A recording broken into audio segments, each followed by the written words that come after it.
Hey, I'm Decathlon Gamer. Welcome back to Tour de France 24, episode number 8. After wrapping up the Dauphiné, next on the calendar is the Tour de France, but as a small Continental Pro team, we do not qualify for that level. So we will be sitting this one out, but let's see what happens with the results, as it's obviously the most interesting race on the calendar. Leknesund takes stage number 1. It's a punchy stage for that one. He continues to lead, though Evenepoel has taken the second stage. Van der Poel claims the first sprint stage. Roglic takes the jersey on stage 4 with the first mountain stage. Following the time trial on stage 7, Evenepoel moves into the race lead and took the victory on that particular stage. Third yellow jersey wearer of this tour. And we are reaching the halfway point with Evenepoel still in the front. Only a single repeat winner so far until Van der Poel makes it the second repeat winner. Evenepoel with 2, Van der Poel with 2. And Evenepoel still leading the overall, but we are getting into the big mountain stages and things can change, including Pogačar moving into the race lead. Caruso and Bardet taking the first 2 big mountain stages besides the one early on. It's a strange year without the Champs-Élysées, but a time trial will wrap up this race on stage 21. And Vingegaard, with a huge win on stage 19, has moved into the race lead. Pogačar, though, turns back and wins again on stage 20 to close the gap. And the time trial on stage 21, Evenepoel claims his third victory, but Pogačar regains the race lead on the final stage with a time trial victory, similar to what he did back in 2020 for his first victory. And as has been par for the course in recent years, it's Pogačar versus Vingegaard at the end of this one. This time it's Pogačar coming out on top. That final stage saw Pogačar just 6 seconds off the lead, and Vingegaard was only 30 seconds off the stage win. This is a very close final. Pogačar wins the race by 19 seconds. There was just handful of seconds between them, right? It was 6 versus 30, so 24 seconds. There was only 5 seconds separating them at the end of stage 20. That's insane. Roglic takes the final podium spot, and then a huge gap to Evenepoel, Enric Mas, Geraint Thomas, Jai Hindley, Bilbao, Carapaz, and Vlasov are your top 10. Caruso has won the King of the Mountains. Philipsen has won the green jersey yet again. Evenepoel, 10 minutes ahead of Carlos Rodriguez. Bora Hansgrohe has won the team classification, but only by 9 seconds over UAE. And Versness, with just over 500 kilometers is all. I just managed to do that in the Dauphiné in 8 stages. He did the same thing that I did in 8 over the course of 21. We're not qualified for Il Lombardi at the end of the season. The World Championships, I'm unlikely to make the U.S. team in the first year, though certainly eventually. We have 2 5-stage tours remaining. The easier one is the Open Tour, similar to our opening tour at the beginning of the season. The Euro Tour is definitely a step in between. It's not going to be an easy one. Decent field for this, so we could be looking at a bit of a challenge on our hands. Based on profiles, stage 1, not much is happening. Be a waste of energy to go in the break for stage 1. Stage 2 is a great day to be in the break with plenty of King of the Mountains opportunities and mostly Cat 3 stuff, the type we could actually maybe succeed with. Cat 2 early, but it's looking like not the hardest Cat 2. Depending on who's in the break with us, we would have a chance. Stage 3 is the longest. It's a day you want to be in the break because it's the longest, and a few easier Cat 4s. Combativity wise, that's a great day, but it could really wear us out. So it might make sense to only do stage 2, sit out 1 and 3, and then push to be in the breakaway for 4 and 5 because of the cobbled sectors and the opportunities to get away and collect some development points. So 2, 4, and 5 are the key stages for us in this race. Good news from stage 1 is I had 2 teammates push to get in the break. One of them only ended up getting a few kilometers, but 3 riders getting away for about 120k each is not a significant advantage, and one of them being our teammate certainly helps us out. Only 2 competitors picking up significant kilometers in that first stage. 1 minute advantage over the peloton here early on stage number 2. 15 chasing the initial group of 3 that we have here, an additional 4 behind that. So we're looking at 22 riders off the front for this breakaway, and we already approached the first climb of the day. I got that head start on getting here, but recovery is not yet happening as we're still pushing to break away from a peloton that is chasing. It's now just 51 seconds behind, and why do I look like I'm about to drop out of this group? Please do not drop out of this group. Do I need to burn my red bar already because the 4 riders are putting us under pressure? The first slopes of the Ballon d'Alsace. More than 12 kilometers of climbing to get things going. It's looking good. You've got more than a minute's lead on the peloton. It's not looking good. The peloton's starting to sit up a little bit, but our group accelerated, and 4 riders go out the back, like Bosenhagen, right? Sprinters. Let's go ahead and use our red gel as well. It's allowing us to push a little bit harder as we burn through to try to chase these guys down, but it's still fairly early in the climb, and while I've overtaken some of the group, I am nearly out of energy, and that's that. Even with the new development points, I do not survive in the breakaway today, so that is a big failure on the first climb, and what it really came down to was too many riders. Too many eggs in the basket, and the peloton decided to chase, and so they had to really put their foot down. And so not only do I end up... There is no breakaway now. Nope, sorry, there is. I don't know why it wouldn't push forward anymore. So 6 riders left off the front. They're going to be happy with that, probably, but at the moment it doesn't look like it. They're only half a minute behind and continuing to push, but also down to 131 already. So a large number of riders out the back, myself amongst them. And it's very early in the stage. We could be facing race elimination for being out of time if we don't watch ourselves. But I'm a pretty decent climber. It should allow me to get forward and maybe, just maybe, catch the peloton. I am back in the peloton. Oh, hell yeah. Just 1 rider left off front, just a few hundred meters. The breakaway could still be a possibility today. But the peloton seems like they want to beat the snot out of the weaker climbers today. As the breakaway is caught, 2 more riders immediately go on the attack. I almost have the energy to be able to go for it. You know what? We're going to go for it. Round 2, trying to get off the front.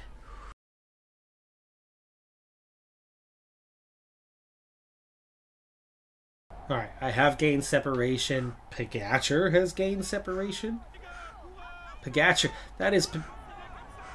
I'm riding with Tadej Pogacar. Sure. Just like that, we are 40 seconds ahead of the field, and I'm just hanging on to Pogacar's wheel. This would be a wild breakaway if this thing were to... become a legit breakaway. He's a real puncher, can come out on top on any finish with a short climb, but he can also rely on a good turn of speed if there's a group finish. Here's the first ascent of the Col. The riders will have to climb it 3 times. The peloton is 1 minute away. It's Guy, it's Alaphilippe, it's Pogacar, the 4 of us together as we begin a Cat 3 climb. I have no hope of beating these guys head to head if they're interested in the KOM, but if they're not interested, I could easily take it then. But we have a 1 minute advantage over a peloton that's already shrunk to 106 riders. His team is moving into the driving seat behind. Probably a good time to tell most of my teammates to use their gels. Yeah, before they are toast and left behind, especially like Beetle. Oh, we sat up! What the heck? The group sat up immediately.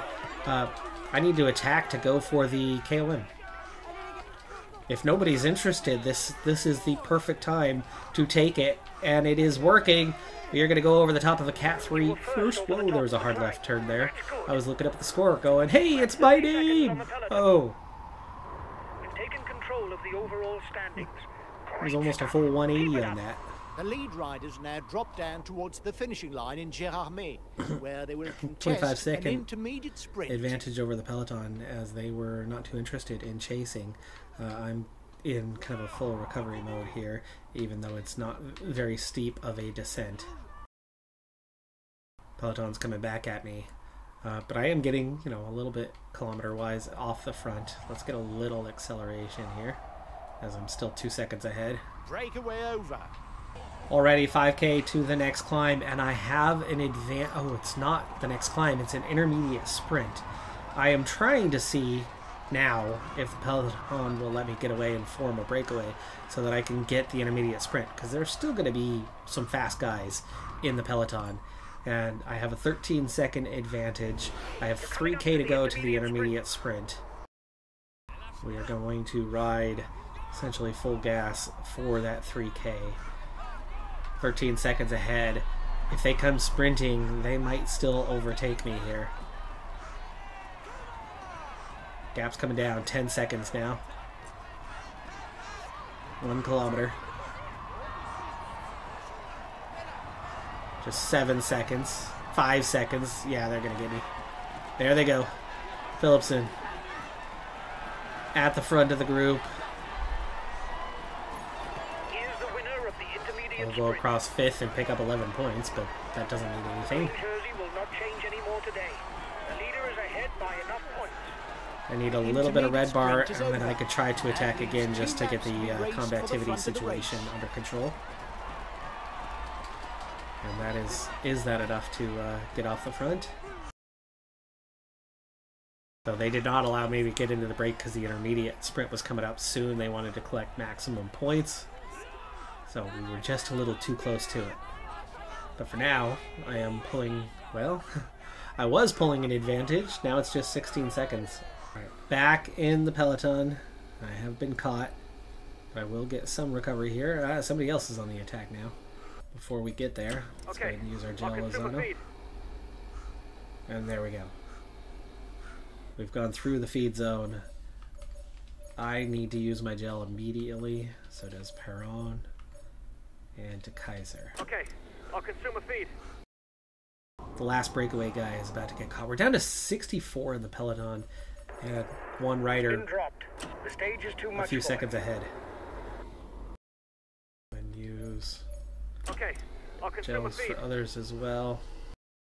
There is no breakaway. There is no breakaway. I don't have the energy though. Otherwise, I would just attack and go for the KOM. Yeah, there's some guys coming through that apparently want it. Yeah, I can't keep up with them. Magnus Cort Nielsen takes it at the top. Kopechki, Kustor, both looking okay. Lozano definitely looking the strongest. He's actually still got his gel as we begin the final lap. And here comes the pressure. Here comes the attacks. There is a response. This is getting down to an awfully small group though, and most of our team is here, but there goes to Kaiser. I have outlasted most of my teammates, but it's down to those last 3 that were the strongest. Lozano, we just used his gel. There's just 46 left in the group. Now 40 left in the group. Let's do this. We've got 43 guys left. I want you to protect Lozano. I'll protect him. Lozano just lost contact for no reason at all. I want you to change it up, ride. Okay, he's back with Kopechki. We don't need to be attacking now. Yeah, that's weird. Lozano goes out the back of the group for no apparent reason. He had plenty of energy. Now coming up 4K from the end, and he's, you know, barely 25th. I didn't see who got first, but Pogacar's only 6th. Evenepoel's only 10th. Kopechki's got the best rating, but he's more of a flat terrain kind of guy. Lozano is like myself, and I'm actually better rated than him, so I ultimately could have been the leader, or could be the leader in the mountains. We've seen it in recent races that I'm now probably the strongest climber on. If I'm attacking and going into breakaways, I'm really eliminating myself from contention for team leadership unless I'm in a breakaway that gains time over the field and I find myself moving up the standings. Because here, I end up 6 minutes 45 seconds down, 48th on the stage. Lozano does crack the top 25 and is only a minute 11 off the pace, but him dropping at the time that he dropped was not very helpful because he definitely could have finished a bit higher. Probably not more than about 15th, but you know, he wouldn't have lost that minute had he been, because there's your gap. 19 riders at 3 seconds. Lozano ends up being the next guy besides Albanese and Armorel, who only lost a handful of seconds. Combativity award for the stage, which was a bit chaotic. We were third best, only 24 kilometers off the front, though. That's not very helpful for going for that combativity award. And the next stage is the best opportunity for it, but I think at this point, the smartest thing to do is never mind the combativity for this particular race. We've got 2 stages with cobbled sectors. I'm only going to pick up a couple points if I'm too weak. If I am able to lead through some of the cobbled sectors, if I'm able to lead even just through a handful, I will pick up significantly more cobbled points. Right now, I think that matters more to me than a combativity award that's a bit out of reach at the moment. So we're going to sit out stage 3 and go straight onto those cobbles. For a 211 kilometer stage, surprisingly only 2 guys picked up much, Christoph and Juel Jensen, and not a whole lot of kilometers. So the combativity may not be over just yet. Van Aert leads the general classification after 3 stages, and with his strength on cobbles, he's probably a favorite to win this race overall right now. But Pidcock is certainly somebody who can contest. Pogacar can contest. There are guys around him who are very much in range, but as a team, Lozano's 24, then a minute and a half down. But that combativity, Beetle's right there. Christoph, Larsen, Beetle, Gugard are right on top of each other. Juel Jensen also, and I'm definitely a ways behind, but only about 100k. If I get away in both breakaway stages and I'm not joined by any of these guys in this top 6 or so, I might yet win the combativity. That's secondary right now, though. Those cobbled sectors are going to be the big thing. The more I can lead across at the end of the cobbled sector, the bigger the gains will be. Already 40 seconds ahead of the peloton, first one off the front, but more and more and more riders are attacking. For a moment it looked like I could go solo, and that would be the dream scenario.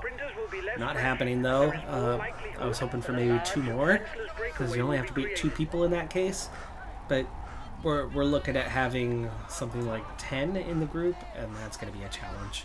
It's going to be a challenge to lead the way over any of them, but they have no reason to attack on them unless they are going for the stage, and that gives me hope.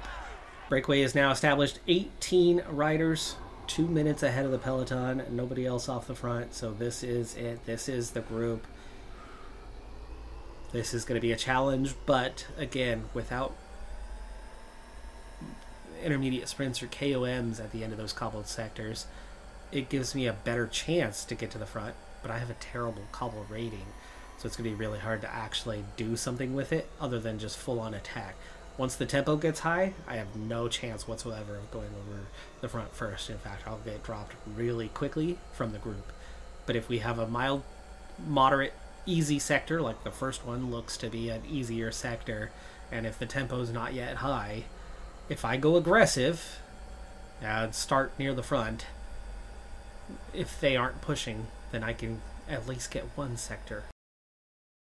As for the combativity, Abramson, who sits 6th on 85 kilometers, is in the group, but otherwise I'm not seeing anyone else who is up the standings, meaning the combativity is still open. We're coming up on an intermediate sprint with this many guys. I don't think I'm going to have enough pace to beat them. I mean, Oliver Nassen, Nance Peters, there's definitely a few guys. Evenepoel is here? Are you kidding me?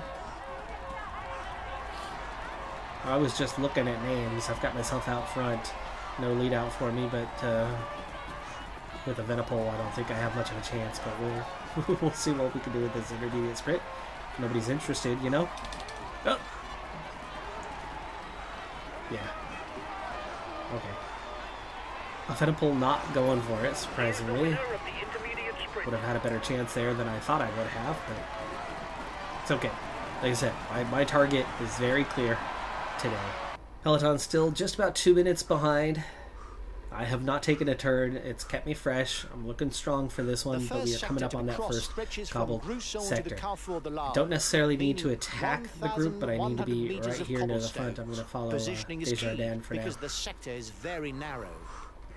Okay, narrow sector. I think we're coming up on it here. Maybe just past his house. Yeah, there you go. His specialty is the sprint, but when he's up against the best, it's difficult for him to come out there it on is. top in a bunched finish. It's only 1.1k, which means I really can't be attacking, but I have gone off the front briefly. They will pull me back. I'll sit up once we get through, but I just need to get to the end. There goes the red bar, but I have an 8-second advantage, and there it is. We've gone through a cobbled sector first. Lead the way. 1, 2, or 3-star sector.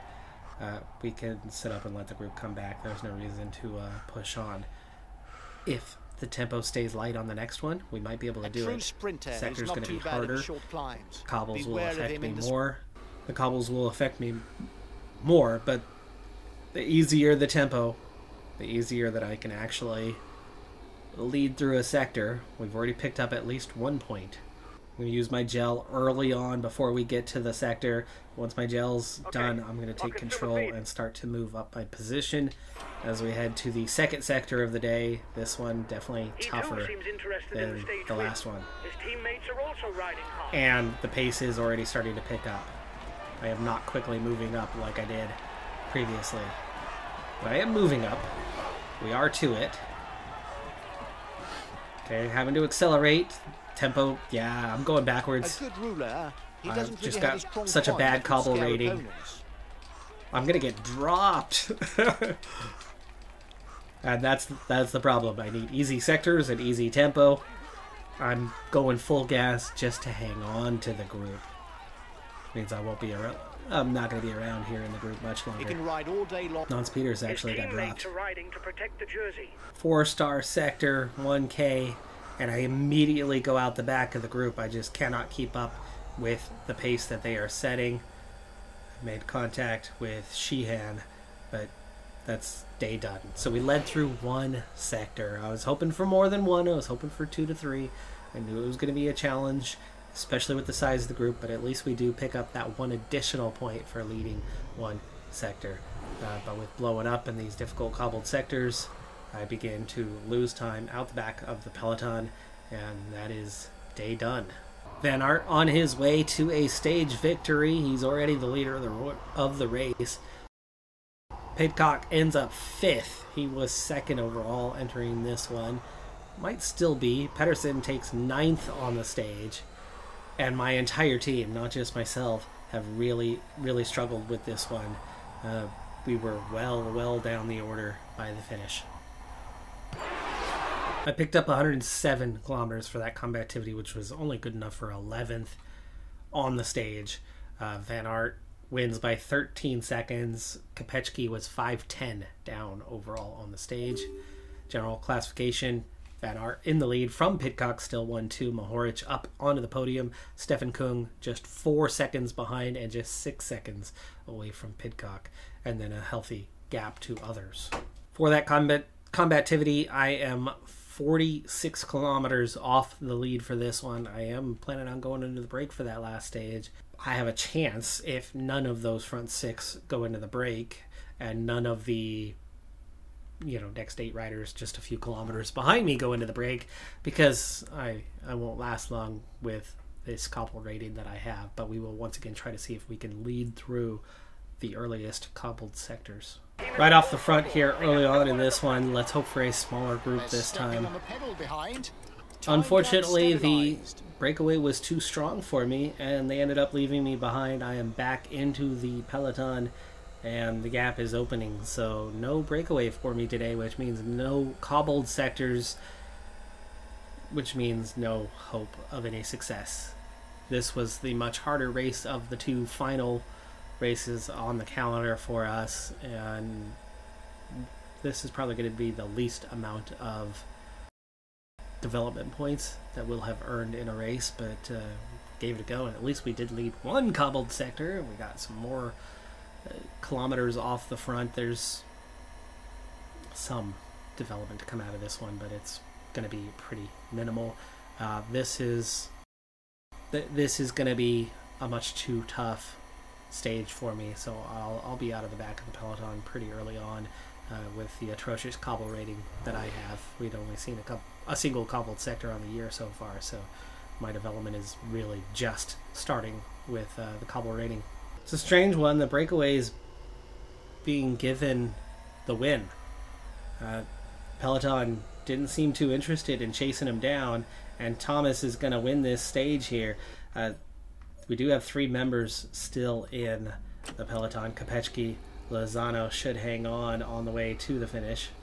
Kopechki and Lozano ended up losing 1 minute on the stage, but actually really it's only half a minute because Desjardins and Stuyven from the breakaway ended up winning the stage by half a minute. Van Aert, Mohoric, Pidcock all right there. And so with that, Van Aert claims victory. Pidcock, Mohoric, second and third. Kung, Lutsenko, no changes in that top 5. Pogačar ends up 8th in this race. Lost a spot on that last stage, by the way. Lozano was our highest placed guy in 22nd at 7:42 down overall. Desjardins wins the KOM with just 8 points. Van Aert wins the points classification comfortably. Pidcock wins the young rider. Kopechki was 4th. And Ineos wins team classification. We were actually 9th on this one. Not too shabby there. Combativity goes to Desjardins. And I was 9th in the final standings of this one as 3 of the guys from today moved way up the standings, but Desjardins already had some kilometers, and that was enough to bring him on. Actually, all 3 of them had some kilometers prior to this stage already. No points for the team from this race. Poor performance comparatively to everybody else. Cobbled sectors in particular were just much too strong, but you've got to race to get the development. The big thing is, have we found any development? It's still nearly a point. We're up to a 69.7 recovery now, a B, as we have finished 20 plus stages now. Cobblestone rating jumps by 3 points to a 59. It's still terrible, but it is at least a beginning, right? We'll get 2 more free ones on the next couple cobbled stages, and then leading your way out of those 1, 2, or 3 star sectors, getting, I was really hoping to get 3, right? So we can get 3 points out of that, but it's a start. That cobble rating is so bad. It takes those 1 star sectors to not just get beat up. We saw that second sector we reached was a level 2 sector, or at least I think it was a level 2 sector, and we struggled to hang on. The next stage, after going through those cobbled sectors easily after those first couple, it's, just cruising, we were so beat up that the next stage we couldn't even hang with the breakaway after a handful of kilometers. Stamina up to a 74, that's another way to help hang on. We do get +1 on our time trial now, a 66 for solo breakaway. That's the last bonus from that one. The time trials themselves will really accumulate all the rest of our points there. Medium Mountain up to a 65. That solo breakaway got us 1 point there. That's helpful. Hills got 1 point for finishing hilly stages. Kind of the last of the freebies on those. And with a 70, 69, 68, mid 60s to low 70s, we're going to be a little more competitive at the lower level races. And our next race is a lower level race. It's going to be a better opportunity for us to have some of those successes that we haven't had yet. Winning the cat climbs, the low cat climbs, winning an intermediate sprint, etc., because we should be up against some easier opposition. But for that last race of this year, we're still looking as a breakaway rider. Next year, we can look in a weaker race at GC type opportunities. But a flat rating of 63 is just not going to cut it for much longer. But we do get a couple more points there, get a little more acceptable. The next flat stage will get us a point. The next time trial will get us a point. We're going to need those to continue on, because that 63 flat rating, it's hard just to hang in a break. It's hard to catch up. It's hard to keep up, even in a simple breakaway, and mostly because we have such a bad flat rating. It's flat and stamina, primary things, just riding with a breakaway. And the stamina is certainly getting better, but that flat rating has been and continues to be really bad. But it was just a 59 a couple of races ago. It was still in the 50s. It's now up to a 63. It's getting much more acceptable, especially for those lower level races. But 24th as a team and 88th as an individual is not doing us too many favors. But it is rookie year. Surprising, though, that I am already dominating the team, right? I've got more points than everybody else combined simply by riding in breakaways, where everybody else is trying to hang on GC-wise and not performing terribly well, which is why I've opted to spend the year as a breakaway Barrador rider. That's going to do it for this episode, though. I'm Decathlon Gamer. Like, comment, subscribe, and I'll see you next time. Have a good one. Be safe out there. Bye for now.